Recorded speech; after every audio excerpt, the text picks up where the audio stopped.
Cool. Good late morning, everyone. We're going to be doing a very short and simple chest and back workout here. Nothing too crazy.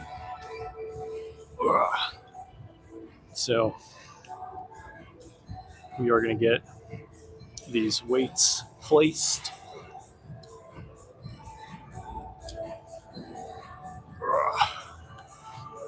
I'm thinking to start, we're just going to go up to 45 pounds for this one.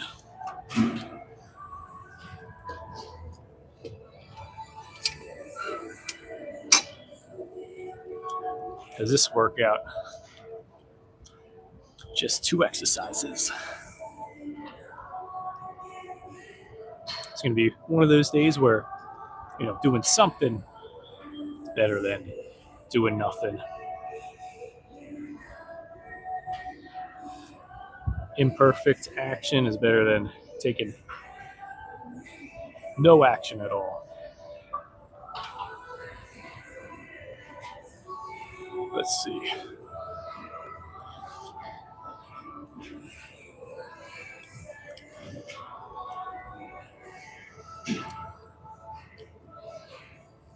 I hope everyone's weekend went great. If anyone saw the Super Bowl game, hopefully it was a fun time.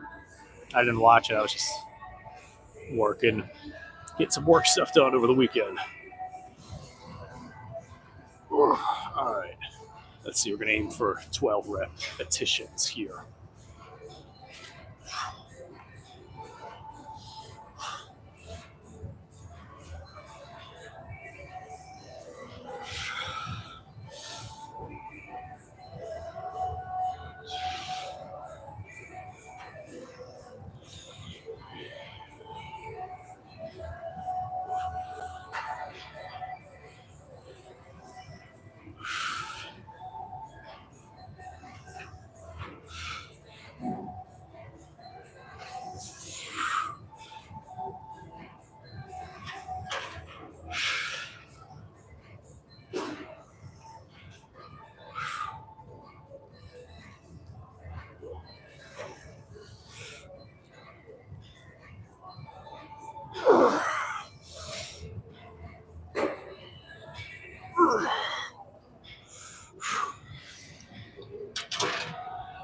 Whew. That felt pretty good. Yeah, happy I bumped it up to 45 pounds there for that one. 40 pounds would have just felt a little too light. So now we're going right into supersetting here. Working a little back.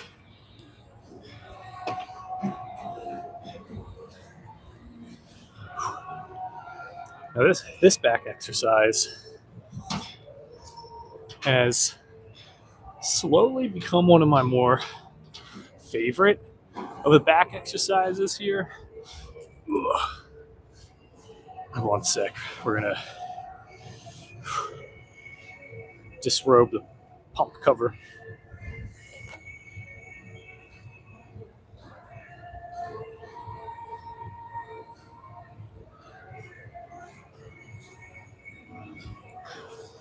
There we go. It's not even meant to be a pump cover. It's just too cold. But where are you all from? I feel like in the U.S. it's been just cold everywhere. But yeah, so this back exercise I feel like really helps get the beefiness going for the back.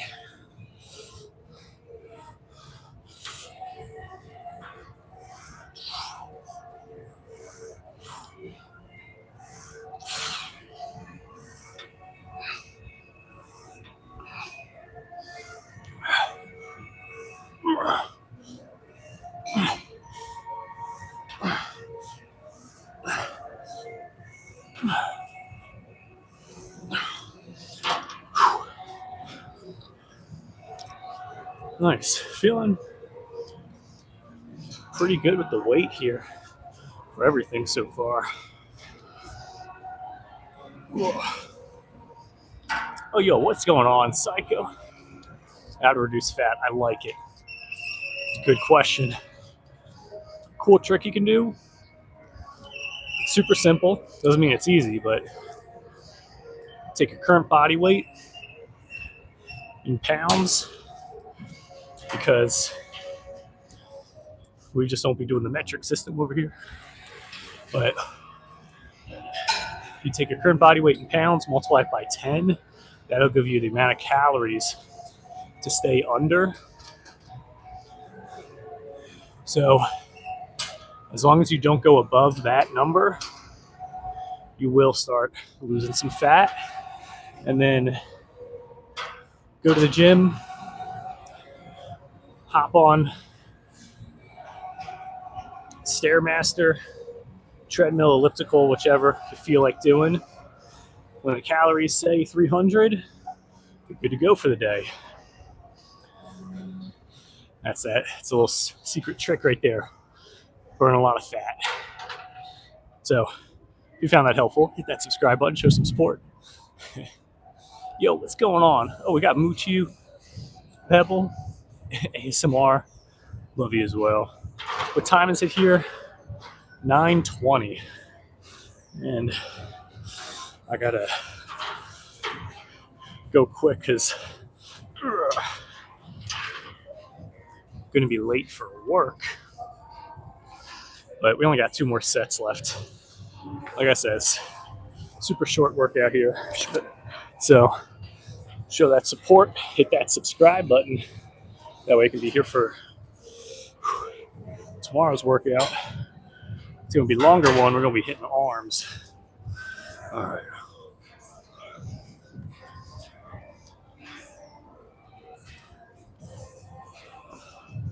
Hammering out another 12 repetitions here.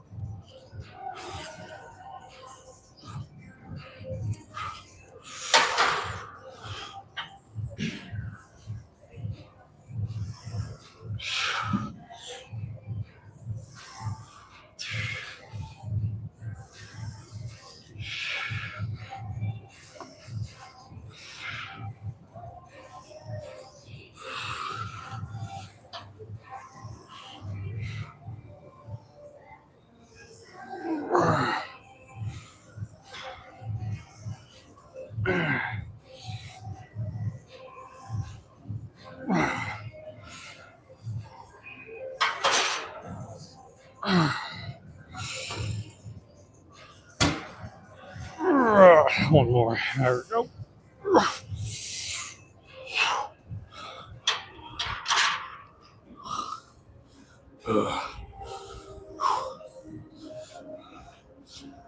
Yeah, last rep or 2 there. Feeling it.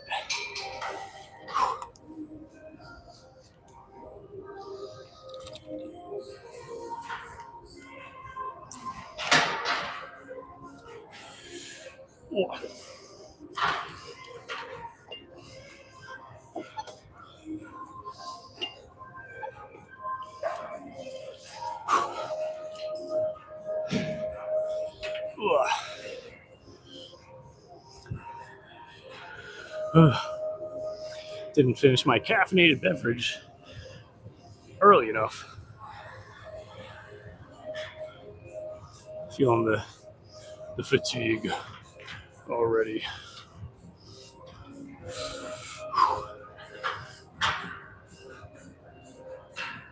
If you guys got more fitness questions, feel free to ask. I'm more than happy to help answer those.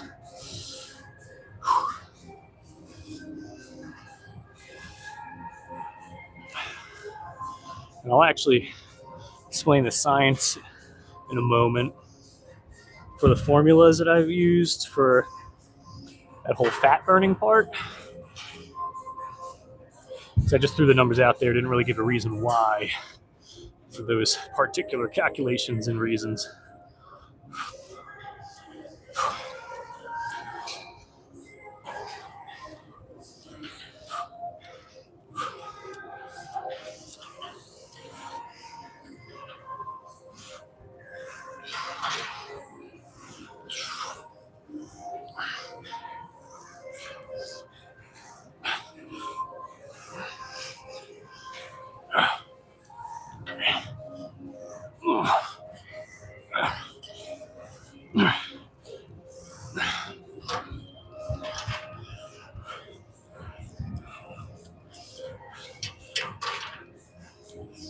Whew.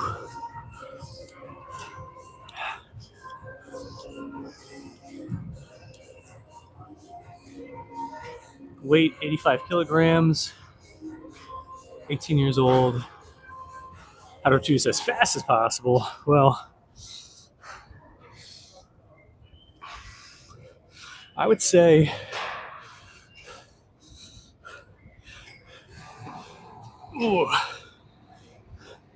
to begin with, you want to do the formula that I use there for the calories. So convert your weight in kilograms to pounds, multiply that by 10, and just don't go above that amount of calories. And then, every day go into the gym, use the Stairmaster, the elliptical, treadmill. Just wait till the calories on that thing hit 300. The thing that's cool with that approach for gauging the workout on the calories burned is that you don't have to be sprinting on the treadmill and pushing yourself crazy hard. If anything, I'd recommend against that when it comes to like the cardio equipment. Like the faster you run, the more difficult it is, the quicker you'll reach 300. But I'd say just give yourself time with hitting 300 on the treadmill, Stairmaster, elliptical, the bike. You got options there. But for the first couple weeks, stick with that. And then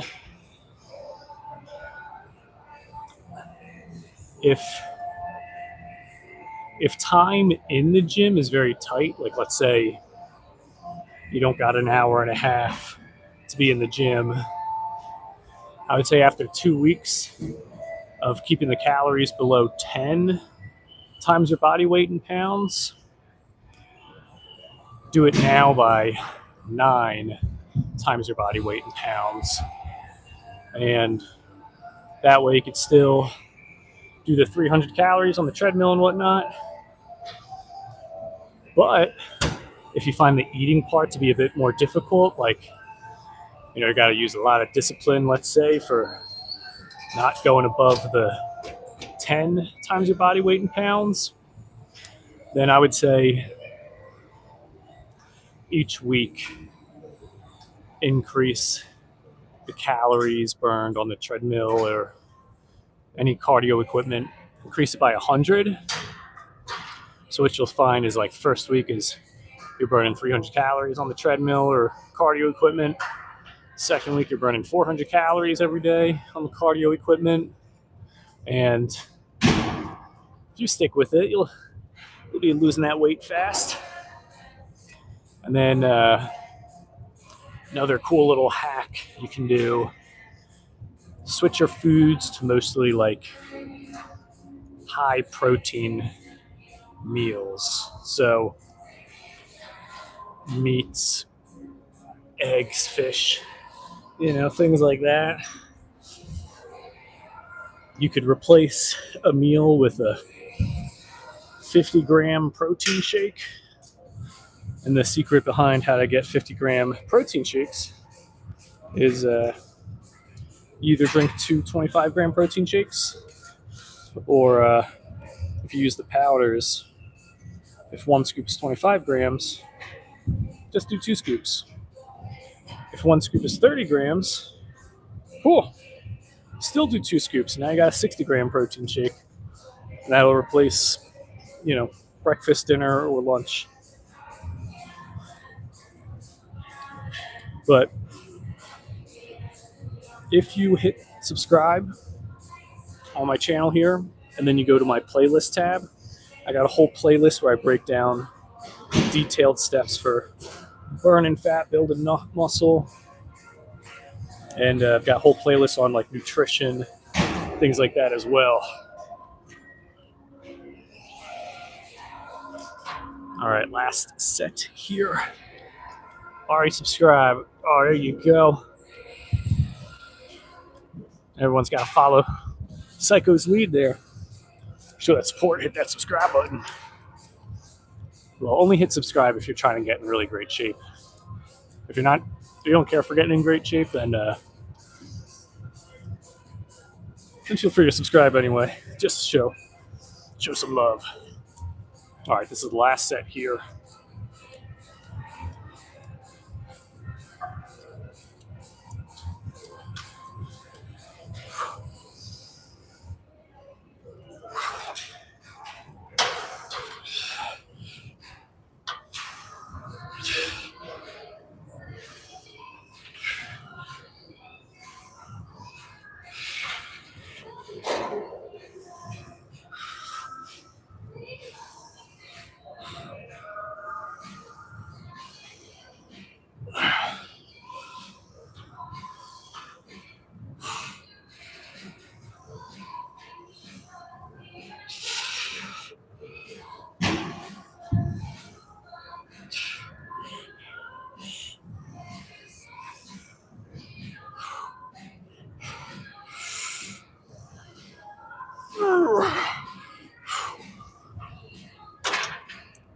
Whew.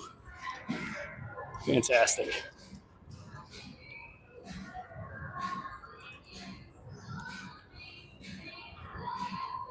Just writing down what we did. You gotta track what you did.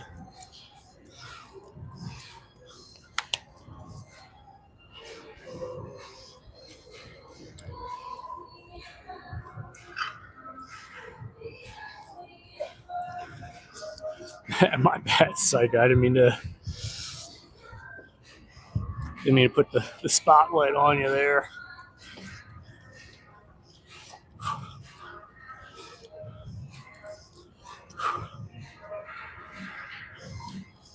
Whew.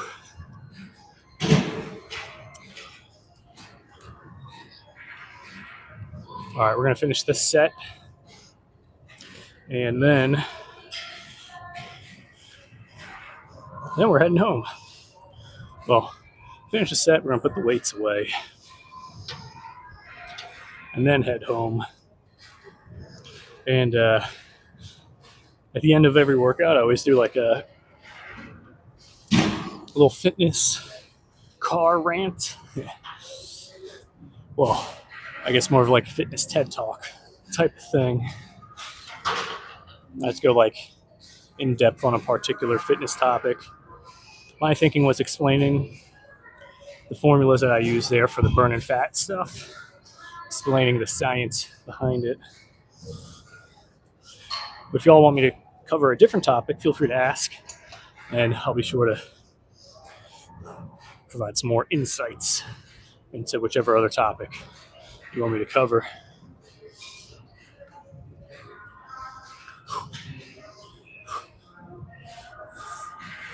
Also, how's your weekend? Or how was your weekend? What fun plans you guys do? Any fun plans for this week?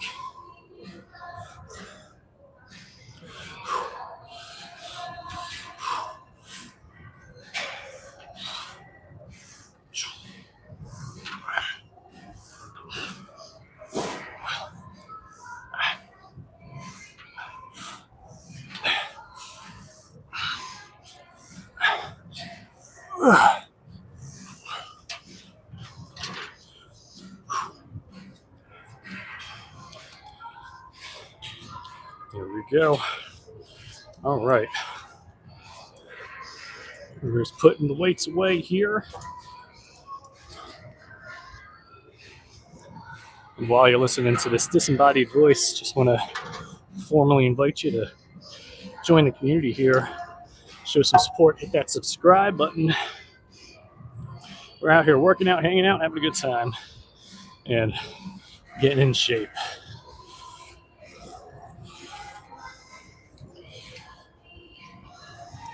Yeah, I'm late for work, but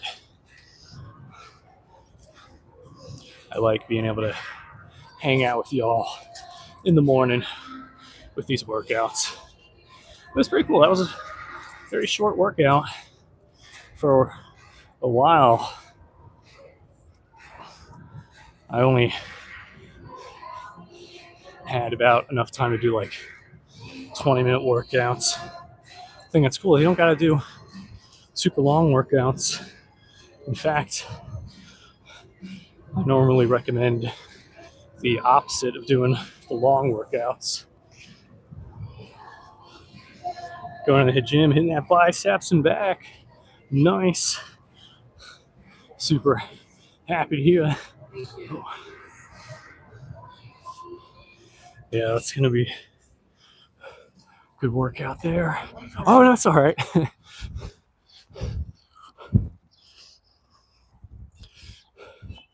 Yeah, if you're trying to, here's a cool little trick you could do. If you're trying to grow your biceps more than your back, for your bicep and back and bicep workout, I'd say start with your biceps, because sure, they might be a bit more fatigued. You might not be able to get as crazy heavy of a back workout lift going. However, if your goal is to grow your biceps more, then that's just kind of a little bit of the trade-off there. You might not be able to get as crazy of a back workout, but you do your biceps first, you begin a good crazy bicep workout. So all right, we're heading back home, and I said I'd be talking about the science behind the formulas and numbers that I pulled out of nowhere for burning fat fast. And I actually did not pull those numbers out of nowhere. So before talking about the numbers, let's talk about what the logic is behind burning fat to begin with. So when it comes to burning fat, you gotta burn more calories than you consume. That's it at the end of the day. And let's see what we got here. What's the best pre-workout for beginners? I'd say just like good mellow cup of coffee. Truly, that's like a cup of coffee should be good. Especially if your body's not used to consuming a lot of caffeine. Having some type of pre-workout that has like 200 milligrams of caffeine, and you're not the type of person to really drink any energy drinks or drink any coffee to begin with.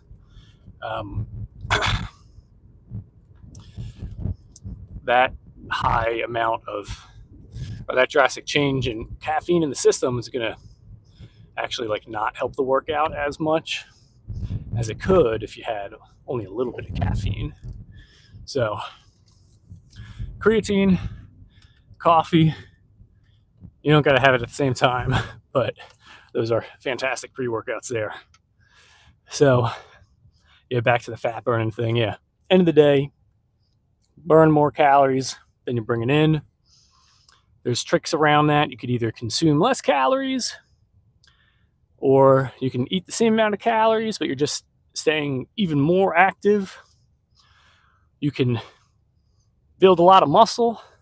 That way you're just burning more calories throughout the day because you got a higher metabolism. You can swap the foods you eat with ones that still take up the same volume in the stomach but contain less calories. It's just that's just ultimately another way of just eating less calories. So you could think of it like, let's say you ate something that's like the size of my tiny fist here. 500 calories. A lot of people think like, well, if I got to cut my calories in half, I'll have to eat half the size of this. Oops, sorry about that.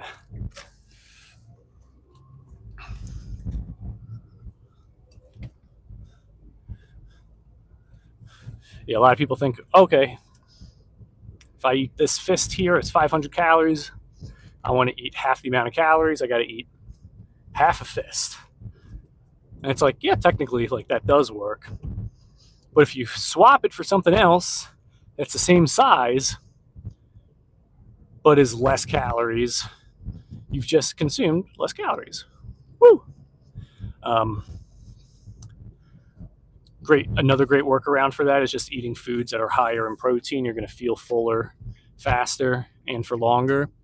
And the higher amount of protein will actually help with preserving muscle that you have and also encourage more muscle to grow, which is kind of cool. More muscle, faster metabolism. Feeling fuller, faster, longer means not eating as much, which also means consuming less calories. So we've kind of established the mechanics of the whole burning fat thing. Now, what does it look like in regards to like the actual amount of calories? So I used to use this really long formula of things. Double scoop pre 500 grams of caffeine. You don't got to do that. Especially all in one go. You don't got to do that. I'm only going, because I'm currently in the process of cutting back the amount of caffeine I'm consuming and cutting back, when I'm consuming less caffeine and I'm stopping myself from consuming more caffeine like earlier in the day. Just because I've noticed with my sleep, I feel like my sleep could be better. And I was like, it's probably all the caffeine. And then by setting a time where I'm like, all right, I'm not going to consume caffeine after this time, both those things I think have like really helped with improving my sleep, but also having more sustained energy throughout the day. I heard someone talk about how caffeine doesn't give you energy. At a certain point, it really is just holding your energy hostage. I was like, So it feels like it's giving you energy, but it's just masking the fact that you're tired. And then the energy that you do have, it only gives you that energy when you consume it. So it's, like I said, it's holding your energy hostage. Not that caffeine's terrible or whatever, but it's like with alcohol. Like, it can be very bad for you, but it's like, don't drink it all the time and don't drink a lot of it. So anyway, a little side rant there. So for calculating the amount of calories that you got to stay under in order to burn fat, it's pretty unique to each person. And there's a formula that I used to use where I'd calculate someone's basal metabolic rate, which is basically just the amount of calories that someone's body is burning naturally just to function and stay alive. And then we'd factor in the amount of energy that they are actively burning throughout the day, just through daily activities. That's a very long formula. And then I heard someone talk about how, hey, if you want to calculate the amount of calories that someone needs to stay under in order to burn fat, you just take their body weight and multiply it by 10. And I was like, And, for those who are not in the United States, it's their body weight in pounds multiplied by 10. And I was like, that's almost too simple and too good to be true. But I decided to do it. So I did my way of calculating calories. And then I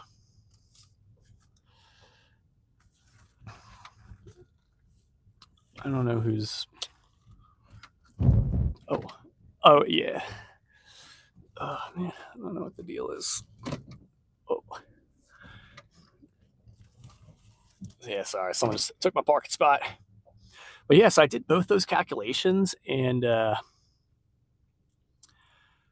was surprised because the one that's multiplied by 10 was like super close. Very, very close. I was like, huh. I was like, not only was that like significantly easier, but it's also fairly accurate as well. Ooh. And then the second part where I was talking about like treadmill, hopping on cardio equipment, waiting for it to go to 300. The thought process behind that is it's related to how I was doing my original calculations for the amount of calories to stay under. So when I originally, and I forgot to include this part, but when I originally did the whole calculations for doing the body weight, or not the body weight, sorry, post-workout tired here. But when I originally did the calculations for staying below, when I originally did the calculations for the basal metabolic rate and then the factoring in the amount of activity someone did throughout the day, we would take those calories and subtract it by 300. Because then the next step we did was plan out additional activities to do during the day to burn an additional 300 calories. So it wasn't, let's figure out what activities you're doing that is burning 300. It's like, no, based on everything you're currently doing, now let's add something in to burn an additional 300. So now they're burning 300 by just consuming 300 less. And then they're now burning an additional 300 by moving their body to burn an additional 300. So that's 600 calories. And after 5 days, that's about, well, not about, after 5 days, that is 3,000 calories, which equates to about 1 pound of fat. After 10 days, that's 2 pounds of fat burned right there. So by doing the 10 times their body weight in pounds, we're at that point where it's like, okay, they're burning fat already. And then when I say, yeah, just go in the gym and just hop on a piece of cardio equipment, don't stop until it says 300 calories burned, that's able to allow anyone at any level of fitness to do something. If it takes someone 20 minutes to burn the 300, fantastic. If it takes someone an hour to burn the 300, fantastic as well. Ideally, you'd be getting better, and then you could burn the 300 faster. But the fact is, just burn the 300. And I would even say with cardio stuff, don't try to do it as quickly as possible. If you go too fast, your body is tapping into more of like the stored sugars that's in the body, glycogen. But doing cardio where you're able to maintain a conversation, you're not out of breath, it's easier for the body to tap into using fat for fuel. Because the reason you get out of breath is because you're deprived of oxygen in the bloodstream, and you need that oxygen to help with burning the stored fat. And when you're deprived of that oxygen, the body's like, okay, we got to start using glycogen, which is sugars that's stored, and that's not fat. So when I say burn 300, for the most part, people aren't going to be going crazy ham, which, again, I don't recommend. So that's the logic behind that. If you found that useful, show some support, hit the subscribe button. I'm late for work, but it's okay because I did it for y'all, because I like hanging out with y'all in the morning. If you got more fitness questions, make sure to ask. And if you're here and subscribed, you'll be able to hang out for tomorrow's workout as well. And, I've got full-length videos on my channel. If you subscribe, you go to my channel, you hit the playlist tab. I got a fat burning playlist, a muscle building playlist, tickling all your fancies there. So 3x12 or 2 sets to failure. Fantastic question. I would say sets to failure. Now, does it have to be 5 reps? Does the 5th rep have to be to failure? Does it have to be 12 reps and the 12th rep is to failure? My personal recommendation is I like to stay with between a 12 to 16 rep range. Recently, I've been going a little bit lower for my arm workout just because I've been doing the 12 to 16 reps for a couple of years now, and I just wanted to kind of switch it up a little bit, experiment, see if I notice some different gains. But if you get to 16 reps and that 16th rep is like you can't do another rep after that, or maybe you could do 1 or 2 more reps after the 16th, but you can't do any more after that, that's way better than doing 5 reps and maybe being able to actually hammer out 10 reps. But yeah, if you hit 12 and you could have done 16, it's like, do the 16. But getting to that point where that muscle is like kind of tapped out at the end of each set, that's the goal there. And a couple tricks you can do to reach that point faster without having to increase the weight and also increase your risk of getting injured. A couple things you could do: move the weight more slowly, hold that contraction like you are flexing the muscle throughout the entire exercise, which should be done anyway. And then you could also just reduce the rest time as well. So increasing the amount of time it takes to perform the rep, so like 3 to 4 seconds of movement, which basically means it takes 3 to 4 seconds to go from point A to point B, and then 3 to 4 seconds from point B to point A, and then just don't take as long of a rest in between the sets. That'll help you hit that point of failure much faster without having to increase the weight there. But I do got to go. It's tough. It's tough to wrap up because, again, I like hanging out with y'all. So show that support. Hit that subscribe button. I'll see you guys tomorrow morning for tomorrow's workout. So go out, go sweat, drink protein shakes, and be careful with the caffeine. All right, guys. Peace.